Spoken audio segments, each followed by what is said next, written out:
सीमा पार बैठे देश के दुश्मनों को अब यह अच्छी तरह समझ आ चुका है कि भारत की सरहद अब कोई खुली सड़क नहीं बल्कि एक अभेद्य किला बन चुकी है। केंद्र सरकार और मोदी जी की तरफ से सीमा सुरक्षा बल यानी बीएसएफ के जांबाज जवानों को अब पूरी तरह से खुली छूट दे दी गई है। साफ संदेश है कि अगर किसी ने भी हमारी कटीली तारों को छूने या सरहद लांघने की जुर्रत की तो उसे उसी वक्त वहीं पर ढेर कर दिया जाएगा। देश की आन बान शान और हमारे वीर जवानों का मनोबल बढ़ाने के लिए तुरंत राष्ट्र रिपोर्ट्स चैनल को सब्सक्राइब करें और कमेंट बॉक्स में #BSF लिखकर यह जरूर बताएं कि आप यह वीडियो भारत के किस शहर या कोने से देख रहे हैं। अब आते हैं असली मुद्दे पे। बांग्लादेश बॉर्डर से आ रही खबर ने इस वक्त न सिर्फ दिल्ली से लेकर ढाका तक बल्कि पूरे दक्षिण एशिया की राजनीति और सुरक्षा गलियारों में एक ऐसा भूचाल ला दिया है जिसके बारे में किसी ने सोचा भी नहीं था। क्या भारत ने अपनी सीमाओं को सुरक्षित करने के लिए अब तक का सबसे बड़ा और निर्णायक कदम उठा लिया है, जिसकी गूंज से पड़ोसी मुल्क के सत्ता प्रतिष्ठान दहल उठे हैं? क्या सरहद पार बैठकर भारत की सुरक्षा व्यवस्था को चुनौती देने वाले सिंडिकेट का अंत आ चुका है? और आखिर भारत सरकार की वह कौन सी खुफिया नीति है जिसने सालों से जमे हुए घुसपैठियों को रातों रात अपना बोरिया बिस्तर समेटकर भागने पर मजबूर कर दिया है? आज देश का हर नागरिक जानना चाहता है कि भारतीय सरहद पर अचानक ऐसा क्या तूफान खड़ा हो गया है जिसने सीमा पार के आकाओं की नींद उड़ा दी है। यह कोई आम घटना नहीं है बल्कि दशकों से चली आ रही एक बहुत बड़ी और सुनियोजित लापरवाही के खेल का अंत है।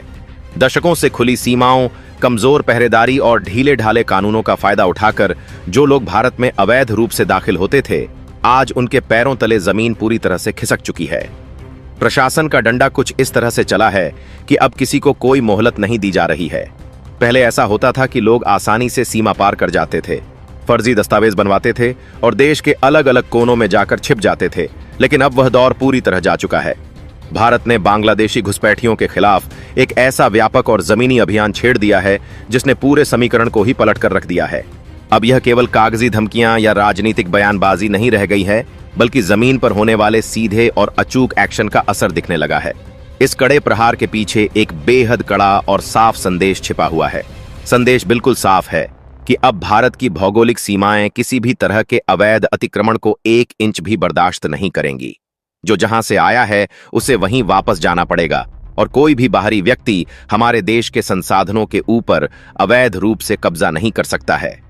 इसी खौफ, इसी घबराहट और इसी प्रशासनिक शक्ति का सीधा नतीजा यह है कि आगामी दिनों में होने वाली एक बेहद अहम वार्ता के लिए बांग्लादेश के बॉर्डर गार्ड्स के chief major general Mohammad Ashrafuzzaman Siddiqui सीधे भारत दौड़े चले आ रहे हैं। दिल्ली में होने वाली यह कोई साधारण मुलाकात नहीं है और ना ही यह कोई नियमित बैठक है, बल्कि बांग्लादेश में नई सरकार के गठन के बाद यह पहला मौका है जब भारत की सीमा सुरक्षा बल यानी बीएसएफ और बांग्लादेश के बीजीबी के शीर्ष अधिकारी आमने सामने एक टेबल के ऊपर बैठने वाले हैं। इस 4 दिवसीय उच्च स्तरीय सीमा वार्ता को रणनीतिक नजरिए से बहुत ही महत्वपूर्ण माना जा रहा है, क्योंकि भारत इस बार बचाव की मुद्रा में बिल्कुल नहीं है बल्कि सीधे तौर पर आक्रामक रुख अपनाने वाला है। भारत के अधिकारी पूरी तैयारी और पुख्ता सबूतों के साथ टेबल के ऊपर बैठेंगे। उनके पास सारे आंकड़े होंगे, हर एक घुसपैठ की टाइमलाइन होगी और वह हर एक उस सवाल का जवाब पड़ोसी देश से मांगेंगे जिसे अब तक राजनयिक स्तर पर टाला जा रहा था। आखिर भारत सरकार ऐसा क्या कर रही है जिसने सीमा पार इतना बड़ा असर दिखा दिया है? तो इसका जवाब है केंद्र सरकार की ओर से लागू की गई वह बहुचर्चित त्रिआयामी नीति जिसने रातों रात घुसपैठियों की कमर तोड़ दी है। इस विशेष नीति को अगर आसान भाषा के अंदर हम समझें तो इसके तहत सबसे पहले अवैध रूप से रह रहे लोगों की सटीक पहचान की जा रही है, फिर मतदाता सूची और सरकारी दस्तावेजों से उनके नाम हमेशा के लिए मिटाए जा रहे हैं और अंत में उन्हें वापस उनके देश में खदेड़ने की तैयारी है। इस नीति को अब इतनी कड़ाई और बारीकी से लागू किया जा रहा है कि सीमावर्ती इलाकों में जबरदस्त हड़कंप मचा हुआ है। गली गली और मोहल्ले मोहल्ले सघन चेकिंग अभियान चलाया जा रहा है।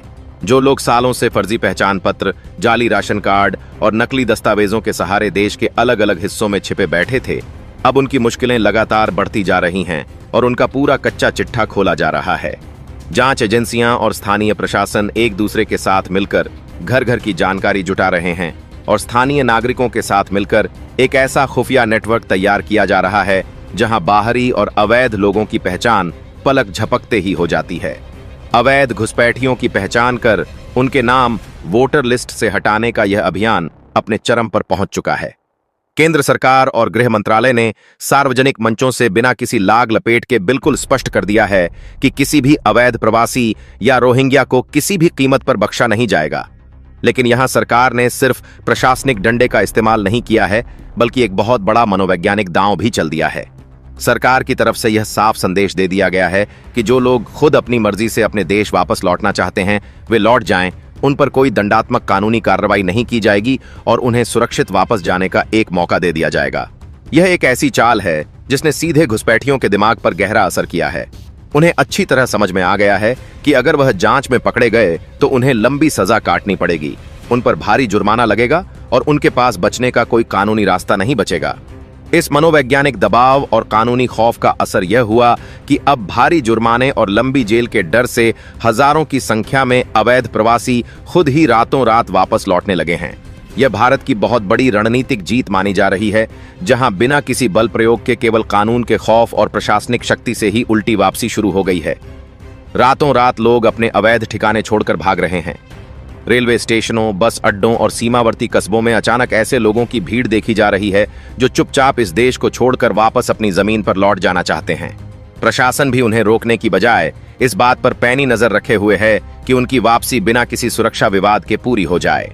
इस पूरे एक्शन और इस पूरी कहानी में सबसे बड़ा गेम चेंजर राज्य साबित हुआ है पश्चिम बंगाल। पश्चिम बंगाल में हुए प्रशासनिक बदलावों और नई व्यवस्था के बाद घुसपैठियों पर कार्रवाई बहुत अचानक और अप्रत्याशित रूप से तेज हो गई है।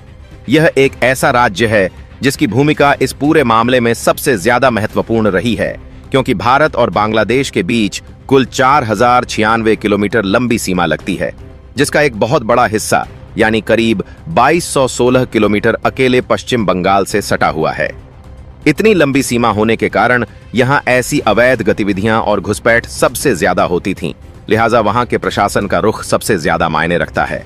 नई प्रशासनिक व्यवस्था ने आते ही सीमा सुरक्षा को लेकर ऐसे ऐतिहासिक और कड़े फैसले लिए हैं जिनकी किसी ने उम्मीद भी नहीं की थी। जो काम सालों से फाइलों के अंदर दबा हुआ था, उसे कुछ ही दिनों के अंदर अमली जामा पहना दिया गया है। पश्चिम बंगाल के प्रशासन ने मात्र 7 दिनों के भीतर ही 600 हेक्टेयर भूमि सीधे सीमा सुरक्षा बल यानी बीएसएफ को सौंप दी है। यह कोई छोटी मोटी बात नहीं है, बल्कि यह राष्ट्रीय सुरक्षा के लिहाज से एक बहुत बड़ा मास्टर स्ट्रोक है।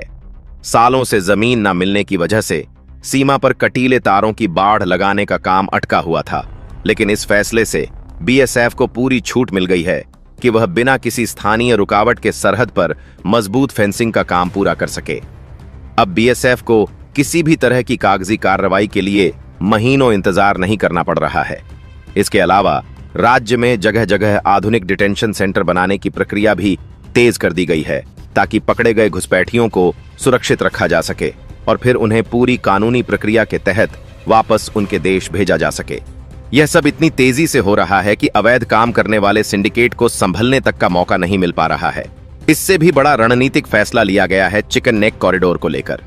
बहुत से लोग नहीं जानते होंगे कि चिकन नेक कॉरिडोर क्या है और इसकी रणनीतिक अहमियत क्या है। इसे सिलीगुड़ी कॉरिडोर भी कहा जाता है और यह भारत के नक्शे पर एक बहुत ही संकरा और पतली जमीन वाला हिस्सा है जो बिल्कुल कुछ किलोमीटर ही चौड़ा है। यह वह एकमात्र जमीनी रास्ता है जो हमारे पूरे पूर्वोत्तर राज्यों को भारत के बाकी हिस्सों से जोड़ता है। यह इलाका रणनीतिक रूप से इतना ज्यादा संवेदनशील है कि यहां जरा सी भी चूक या जरा सी भी विदेशी घुसपैठ पूरे देश की संप्रभुता और सुरक्षा व्यवस्था के लिए सबसे बड़ा खतरा बन सकती है। इसी बेहद खास और संवेदनशील इलाके में 121 हेक्टेयर जमीन सीधे भारत सरकार को हस्तांतरित कर दी गई है। इस कदम से बीएसएफ को इस इलाके में अपनी गश्त बढ़ाने, वहां पर आधुनिक सुरक्षा इंफ्रास्ट्रक्चर तैयार करने, हाईटेक कैमरे लगाने और घुसपैठ को पूरी तरह से ब्लॉक करने का एक अचूक मौका मिल गया है। अब इस रास्ते से किसी भी अवैध व्यक्ति का गुजरना पूरी तरह नामुमकिन हो जाएगा। जब जमीन पर इतने बड़े पैमाने पर काम हो रहा हो और बॉर्डर को इतने सख्त तरीके से सील कर दिया गया हो, तो ढाका की चिंता बढ़ना पूरी तरह लाजमी है। दिल्ली में होने वाली बीएसएफ और बीजीबी की बैठक में भारत इन्हीं सब मुद्दों के ऊपर अपना सबसे सख्त रुख दिखाने वाला है। भारतीय प्रतिनिधिमंडल का नेतृत्व कर रहे बीएसएफ के महानिदेशक प्रवीण कुमार इस बार कोई कोताही बरतने के मूड में नहीं हैं। उनके पास हर एक उस घटना का ब्यौरा है जहां हमारी सीमाओं पर अंतर्राष्ट्रीय नियमों को तोड़ा गया है। भारत इस बैठक में बांग्लादेश के सामने सबसे पहले और सबसे मजबूती से जो मुद्दा रखेगा वह है सीमा पर बीएसएफ जवानों और भारतीय नागरिकों पर होने वाले जानलेवा हमले। यह एक ऐसा संवेदनशील मुद्दा है जिस पर अब भारत कोई समझौता नहीं करने वाला है। अक्सर देखा गया है कि जब भी बीएसएफ के जवान तस्करों या फिर घुसपैठियों को रोकने की कोशिश करते हैं तो सीमा पार के अपराधी एकजुट होकर भीड़ की शक्ल में जवानों के ऊपर धारदार हथियारों, लाठियों और पत्थरों से हमला कर देते हैं। अंधेरे का फायदा उठाकर यह अपराधी जवानों को घेरने की कोशिश करते हैं, लेकिन भारत अब इसे किसी भी सूरत में बर्दाश्त नहीं करेगा। भारत इस बैठक में साफ शब्दों के अंदर चेतावनी देने वाला है कि अगर हमारे जवानों पर उंगली भी उठाई गई या उन पर कोई भी हमला हुआ तो उसका अंजाम बहुत बुरा होने वाला है, क्योंकि देश के जवानों की सुरक्षा सर्वोपरि है। बांग्लादेशी अपराधियों और उग्रवादी तत्वों की इस दुस्साहसिक गतिविधि पर पूरी तरह से लगाम कसने के लिए भारत एक ठोस और जवाबदेह मैकेनिज्म की मांग करेगा, जिसके तहत सीमा पार बैठे उन तस्करों के आकाओं पर कड़ी कानूनी कार्रवाई की जा सके और उन्हें गिरफ्तार किया जा सके। इसके साथ ही एक और बेहद संवेदनशील मुद्दा है बांग्लादेश की धरती से सक्रिय होने वाले भारतीय उग्रवादी गुटों का। भारत के पास इसके पुख्ता खुफिया इनपुट हैं और सुरक्षा एजेंसियों की पक्की रिपोर्ट है कि कुछ अलगाववादी और उग्रवादी तत्व पड़ोसी देश की जमीन का इस्तेमाल भारत के खिलाफ साजिश रचने, अवैध फंड इकट्ठा करने और छिपने के लिए करते हैं। वे वहां बैठकर अपने नेटवर्क चलाते हैं और भारत के पूर्वोत्तर राज्यों में अशांति फैलाने की कोशिश करते हैं। भारत इस उच्च स्तरीय वार्ता में कड़ा संदेश देने वाला है कि बांग्लादेश को अपनी जमीन का इस्तेमाल किसी भी भारत विरोधी गतिविधि के लिए तुरंत प्रभाव से रोकना होगा और उन्हें अपने इलाकों में चल रहे इन अवैध ठिकानों को नष्ट करना होगा। अन्यथा भारत अपने स्तर पर जो भी जरूरी कदम उठाने होंगे वह उठाने से पीछे नहीं हटेगा। अब बात करते हैं सीमा पर बाड़ लगाने यानी कि फेंसिंग की सबसे बड़ी चुनौती की, जो कि एक बहुत जटिल प्रक्रिया रही है। भारत और बांग्लादेश सीमा पर लगभग 860 किलोमीटर का हिस्सा ऐसा है जहां अभी भी भौगोलिक कारणों से फेंसिंग का काम अधूरा है। इसमें से करीब 174 किलोमीटर का इलाका तो ऐसा है जहां नदियां, पहाड़, घने जंगल और दलदली जमीन है। कई जगहों पर तो नदियां अपना रास्ता बदल लेती हैं, जिससे वहां कोई पक्की दीवार या फिर लोहे की पारंपरिक बाड़ लगाना बेहद मुश्किल हो जाता है। वहां पारंपरिक तरीके से काम करना लगभग नामुमकिन है, लेकिन भारत ने अब इसका भी तकनीकी तोड़ निकाल लिया है। भारत रुकने वाला नहीं है और भारत इस बैठक में सिंगल रो फेंसिंग यानी कि एसआरएफ का बड़ा और आधुनिक प्लान सामने रखने वाला है। यह सिंगल रो फेंसिंग कोई साधारण बाड़ नहीं होती है, बल्कि इसमें आधुनिक sensor, laser lights, thermal imaging कैमरे और मोशन डिटेक्टर लगे होते हैं। अगर कोई रात के अंधेरे में या कोहरे में भी इसे पार करने की कोशिश करता है तो तुरंत मुख्य कंट्रोल रूम में अलार्म बज जाता है। भारत स्पष्ट कर देगा कि भौगोलिक चुनौतियों के बावजूद वह अपने हिस्से की पूरी सीमा को पूरी तरह से सील करके ही रहेगा और इसमें बांग्लादेश की तरफ से कोई अड़ंगा या विरोध नहीं आना चाहिए। फेंसिंग का यह काम तेज होने से मवेशी तस्करी, मानव तस्करी और अवैध घुसपैठ पर एक स्थायी और मजबूत ब्रेक लग जाएगा, जिससे सीमा पर होने वाले हर तरह के अपराध अपने आप शून्य पर आ जाएंगे। आज के डिजिटल और आधुनिक युग में खतरे केवल जमीन तक सीमित नहीं हैं, बल्कि आसमान से भी कई चुनौतियां लगातार आ रही हैं, जो सुरक्षा एजेंसियों के लिए सिरदर्द बन रही हैं। सीमा पर ड्रोन घुसपैठ और हवाई सीमा उल्लंघन के मामले पिछले कुछ समय में देखे गए हैं। तस्कर अब बहुत चालाक हो गए हैं और वे नशे की खेप, जाली नोट और छोटे हथियारों को भारतीय सीमा में गिराने के लिए छोटे लेकिन हाईटेक ड्रोन का इस्तेमाल कर रहे हैं। रात के अंधेरे में उड़ने वाले इन ड्रोनों को पकड़ना बहुत मुश्किल होता है, लेकिन भारत इस बैठक में इस मंडराते खतरे को लेकर भी अपनी गहरी चिंता दर्ज कराएगा और एक ऐसा साझा एंटी ड्रोन सिस्टम बनाने का भारी दबाव डालेगा जिससे इस आधुनिक खतरे को हवा में ही खत्म किया जा सके। भारत साफ करेगा कि सीमा पार से उड़ने वाला कोई भी अवैध ड्रोन अब सीधे मार गिराया जाएगा और इसमें किसी भी तरह की ढील नहीं दी जाएगी। ऐसा नहीं है कि इस बैठक में केवल भारत ही अपने मुद्दे रखेगा और अपनी बात कहेगा, बल्कि बांग्लादेश की अपनी भी कुछ शिकायतें और दलीलें हैं। बॉर्डर गार्ड बांग्लादेश की तरफ से सबसे बड़ा मुद्दा सीमा पर होने वाली मौतों का उठाया जाता है। उनका हमेशा से यह आरोप होता है कि बीएसएफ की फायरिंग में उनके नागरिक मारे जाते हैं और वे इस पर अपना विरोध जताते हैं, लेकिन भारतीय सीमा सुरक्षा बल का इस पर रुख हमेशा से ही शीशे की तरह साफ रहा है और इस बार भी वह अपने इसी कड़े स्टैंड पर कायम रहेगा। बीएसएफ बार बार यह स्पष्ट करता है कि भारतीय जवान कभी भी अपनी तरफ से पहल नहीं करते हैं और वे बिना किसी उकसावे या ठोस वजह के किसी पर गोली नहीं चलाते हैं। वे केवल और केवल आत्मरक्षा में ही अपने हथियारों का इस्तेमाल करते हैं जब उनकी जान पर बनाती है। भारत की नीति रही है कि सीमा पर गैर घातक हथियारों यानी stun grenade, pump action gun और रबर बुलेट का ही इस्तेमाल किया जाए ताकि किसी की जान ना जाए। लेकिन जब अंतर्राष्ट्रीय तस्करों का समूह घातक हथियारों से लैस होकर अचानक जवानों पर जानलेवा हमला कर दे, उन्हें चारों तरफ से घेर ले और जवानों या स्थानीय भारतीय नागरिकों की जान को खतरा पैदा हो जाए, तब अपनी ड्यूटी और देशवासियों की रक्षा के लिए जवानों को मजबूरन सख्त कदम उठाने पड़ते हैं। भारत इस वार्ता में भी यही साफ करेगा कि अगर घुसपैठ और तस्करी रुकेगी, अगर उधर से लोग अवैध तरीके से सरहद पार करना बंद कर देंगे, तो सीमा पर कोई भी हिंसक घटना नहीं होगी। यह जिम्मेदारी पूरी तरह से पड़ोसी देश की है कि वह अपने नागरिकों को सख्त हिदायत दे और उन्हें अवैध रूप से सीमा पार करने से रोके। कुल मिलाकर भारत बांग्लादेश सीमा पर बदलते इन हालातों और भारत के इस बेहद आक्रामक रवैये ने ढाका में जबरदस्त टेंशन पैदा कर दी है। दिल्ली में होने वाली यह वार्ता मात्र कोई औपचारिक चाय पर चर्चा नहीं है, जहां लोग सिर्फ हाथ मिलाएंगे और तस्वीरें खिंचवाएंगे, बल्कि यह भारत की राष्ट्रीय सुरक्षा से जुड़ा एक बहुत बड़ा और निर्णायक मिशन है। भारत ने अपने कड़े रुख से सीमा पार को यह स्पष्ट संदेश दे दिया है कि अब दोस्ती अपनी जगह है, राजनयिक रिश्ते अपनी जगह हैं, लेकिन देश की सुरक्षा सर्वोपरि है। सुरक्षा के मामले में कोई रियायत बर्दाश्त नहीं की जाएगी और ना ही कोई समझौता किया जाएगा। यही सबसे बड़ा कारण है जिसने बांग्लादेश को बातचीत की मेज पर आने के लिए पूरी तरह से मजबूर किया है। जब बांग्लादेशी घुसपैठिए उल्टे पांव वापस लौटने लगे, जब बंगाल में नई व्यवस्था ने रातों रात फेंसिंग के लिए जमीनें देना शुरू कर दिया, जब चिकन नेक जैसे अहम इलाके सुरक्षित किए जाने लगे और जब भारत की इस सख्त नीति ने अपना असली रूप दिखाना शुरू कर दिया, तब जाकर पड़ोसी देश के अधिकारियों को समझ में आया कि अब हालात उनके नियंत्रण से बाहर जा चुके हैं। अब वह पुरानी वाली बात नहीं रही जहां सिर्फ वादे किए जाते थे और काम को सालों तक लटका दिया जाता था। सीमा सुरक्षा का यह नया ब्लूप्रिंट, फेंसिंग की नई रफ्तार और डिपोर्टेशन की यह सख्त नीति मिलकर भारत बांग्लादेश सीमा का पूरा समीकरण हमेशा के लिए बदलने वाली है। जैसे जैसे दिल्ली में होने वाली इस बेहद अहम वार्ता की तारीख नजदीक आती जा रही है, वैसे वैसे सीमा से लेकर राजधानी तक प्रशासनिक हलचल और तेज होती जा रही है। सुरक्षा एजेंसियां लगातार अपनी विस्तृत रिपोर्टें तैयार कर रही हैं, खुफिया इनपुट्स का गहराई से विश्लेषण किया जा रहा है और उन सभी बिंदुओं को अंतिम रूप दिया जा रहा है जिन्हें बातचीत की मेज पर मजबूती से रखा जाना है। लेकिन इस पूरी कहानी का सबसे दिलचस्प पहलू यह है कि इस बार चर्चा केवल सीमा सुरक्षा तक सीमित रहने वाली नहीं है, बल्कि इसके पीछे आर्थिक, सामरिक और कूटनीतिक समीकरणों की एक बहुत बड़ी परत भी जुड़ी हुई है। सूत्रों की माने तो सीमा पर लगातार बढ़ाई जा रही निगरानी और सख्ती का असर अब उन सिंडिकेट्स और नेटवर्क्स पर भी दिखाई देने लगा है जो वर्षों से अवैध गतिविधियों के जरिए मोटी काली कमाई कर रहे थे।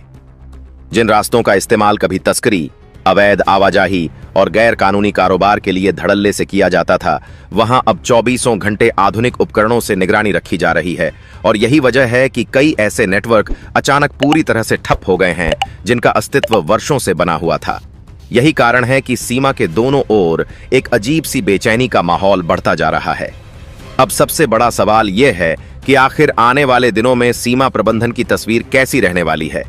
क्या यह सख्ती कुछ समय के लिए है या फिर भारत अब सीमा प्रबंधन का एक बिल्कुल नया और स्थायी मॉडल लागू करने जा रहा है?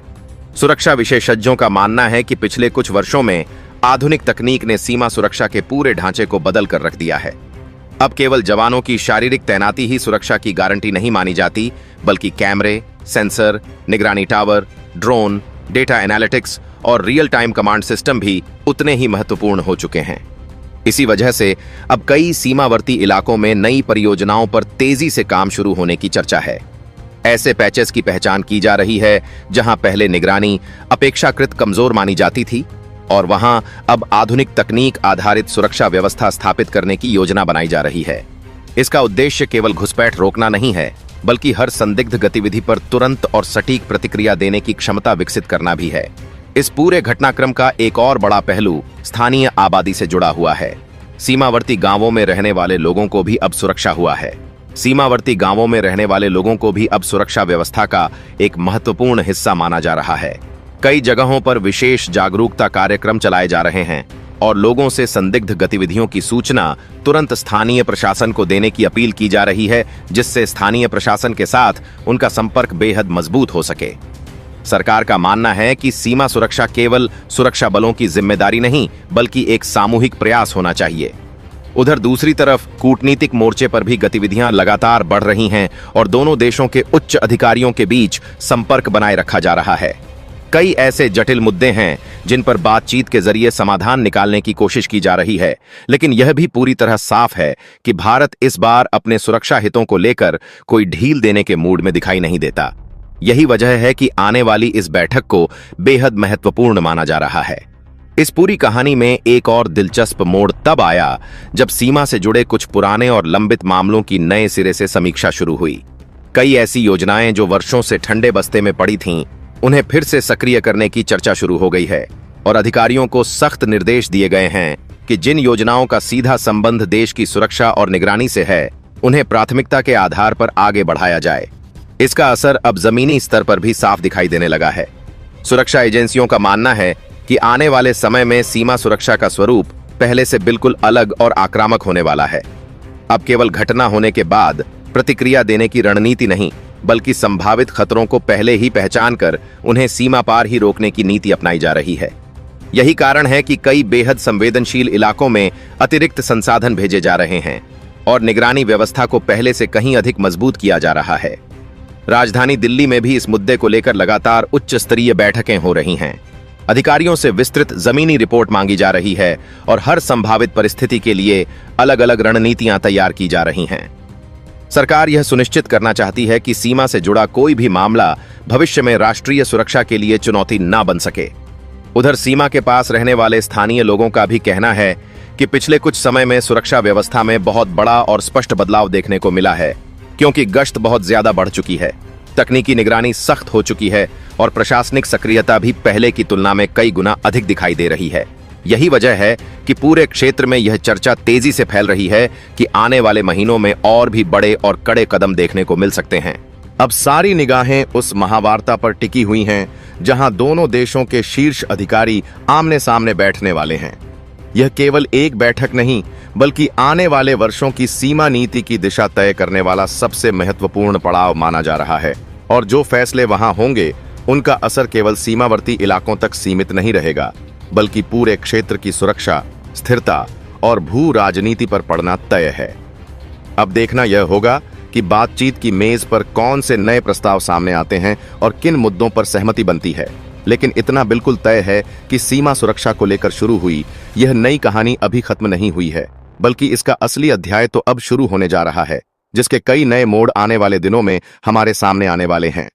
सीमा सुरक्षा और अंतर्राष्ट्रीय कूटनीति के इस महामंच पर अब एक ऐसा नया मोड़ आ चुका है जिसने दोनों ही मुल्कों के रणनीतिकारों को चौंका दिया है। दिल्ली के गलियारों में इस बात की सुगबुगाहट तेज हो चुकी है कि भारत अब केवल अपनी जमीनी सरहदों को ही अभेद्य नहीं बना रहा है, बल्कि वह सीमा पार के पूरे इकोसिस्टम को हमेशा के लिए बदलने की तैयारी में है। सुरक्षा गलियारों से छनकर आ रही खबरें यह साफ बयां करती हैं कि आने वाले दिनों में सीमा प्रबंधन का जो खाका खींचा जा रहा है, वह सुरक्षा इतिहास में अब तक का सबसे आधुनिक और कड़ा मॉडल होने वाला है। इस नए मॉडल के तहत हर एक उस लूप होल को पूरी तरह से बंद किया जा रहा है जिसका फायदा उठाकर राष्ट्र विरोधी तत्व हमारे देश की आंतरिक शांति को भंग करने का दुस्साहस करते थे। इस पूरी रणनीति का जो सबसे बड़ा और गंभीर असर देखने को मिल रहा है, वह है सीमा पार के आर्थिक तंत्र पर लगा करारा प्रहार। विशेषज्ञों का मानना है कि जो अवैध सिंडिकेट सालों से फल फूल रहा था और जिसे कुछ रसूखदार ताकतों का मौन समर्थन हासिल था, वह अब पूरी तरह से तबाह हो चुका है। जब से भारत ने अपनी 3D नीति यानी डिटेक्ट, डिलीट और डिपोर्ट को जमीन पर उतारना शुरू किया है, तब से अवैध कारोबारियों और मानव तस्करों के आकाओं की रीढ़ की हड्डी टूट चुकी है। अब वे अपने ठिकानों को छोड़कर सुरक्षित जगहों की तलाश में भटक रहे हैं, क्योंकि उन्हें मालूम है कि इस बार भारत की खुफिया एजेंसियां और स्थानीय प्रशासन किसी भी तरह के दबाव में आने वाले नहीं हैं। जमीन पर हो रही इस चौतरफा घेरेबंदी ने यह साफ कर दिया है कि राष्ट्रीय सुरक्षा के मसले पर भारत की नीति अब पूरी तरह से जीरो टॉलरेंस की हो चुकी है और इसमें किसी भी स्तर पर कोई ढील नहीं दी जाएगी। जैसे जैसे दोनों देशों के बीच होने वाली इस उच्च स्तरीय वार्ता के घंटे नजदीक आ रहे हैं, वैसे वैसे तकनीकी मोर्चे पर भी भारतीय बलों ने अपनी तैयारी को अंतिम रूप देना शुरू कर दिया है। बताया जा रहा है कि सीमा सुरक्षा बल इस बार वार्ता की मेज पर केवल अपनी चिंताएं ही नहीं रखेगा, बल्कि वह सीमा पार के अधिकारियों को वह पूरा डेटाबेस सौंपने वाला है जो हमारी खुफिया एजेंसियों ने पिछले कुछ महीनों में कड़ी मशक्कत के बाद तैयार किया है। इस डेटाबेस में उन सभी रोहिंग्या और बांग्लादेशी घुसपैठियों की पूरी कुंडली शामिल है जो फर्जी दस्तावेजों के सहारे भारत के अलग अलग राज्यों में पैर पसारने की कोशिश कर रहे थे।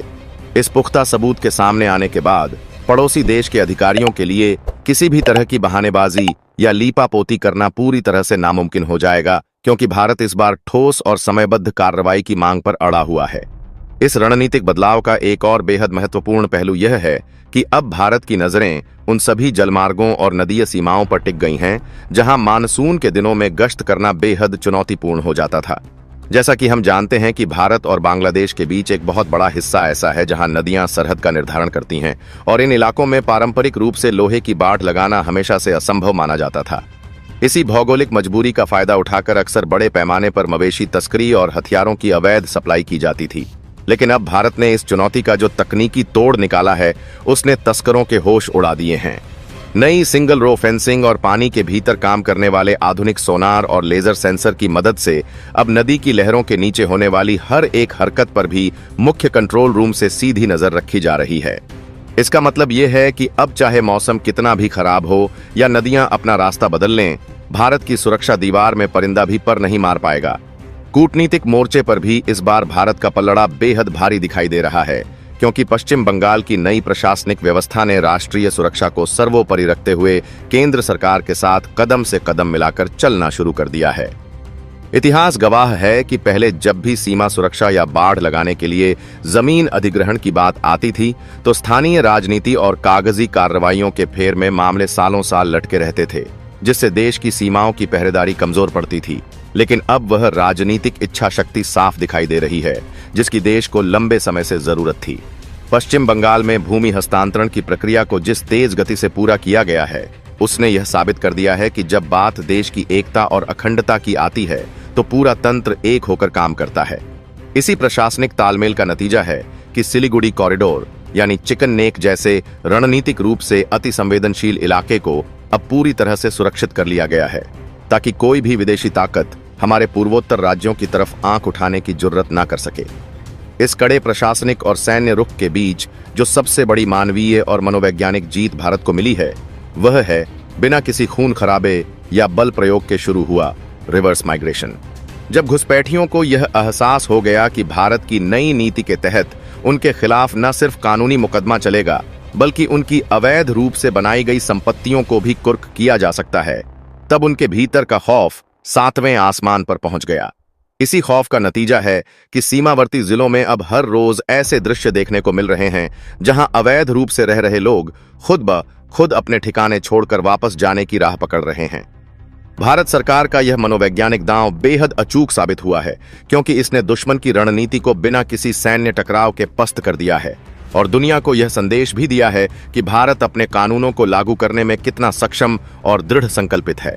आसमान से मंडराने वाले आधुनिक खतरों को लेकर भी भारत इस बार बेहद सतर्क है, क्योंकि हाल के दिनों में पश्चिमी और पूर्वी दोनों ही सीमाओं पर ड्रोन के जरिए होने वाली अवैध गतिविधियों में इजाफा देखा गया था। विदेशी ताकतें अब पारंपरिक तरीकों को छोड़कर तकनीक का सहारा ले रही हैं ताकि वे भारतीय सीमा के भीतर मादक पदार्थों और नकली नोटों की खेप गिरा सकें।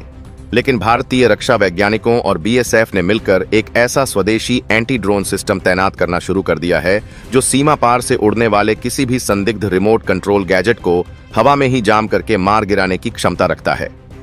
इस उच्च स्तरीय बैठक में भारत इस मुद्दे को बहुत ही आक्रामकता के साथ उठाने वाला है और पड़ोसी मुल्क को यह साफ चेतावनी दी जाएगी कि अगर उनकी हवाई सीमा से भारत की तरफ कोई भी ड्रोन उड़ता हुआ दिखाई दिया तो उसे सीधे तौर पर संप्रभुता का उल्लंघन माना जाएगा और उसका करारा सैन्य जवाब दिया जाएगा।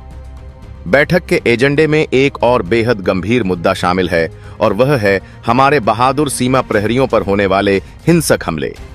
इतिहास में कई बार ऐसी दुखद घटनाएं सामने आई हैं जहां तस्करों और अपराधियों की उग्र भीड़ ने अंधेरे का फायदा उठाकर ड्यूटी पर तैनात बीएसएफ के जवानों को अपना निशाना बनाया, क्योंकि हमारे जवान अंतर्राष्ट्रीय नियमों का पालन करते हुए गैर घातक हथियारों का इस्तेमाल करते थे।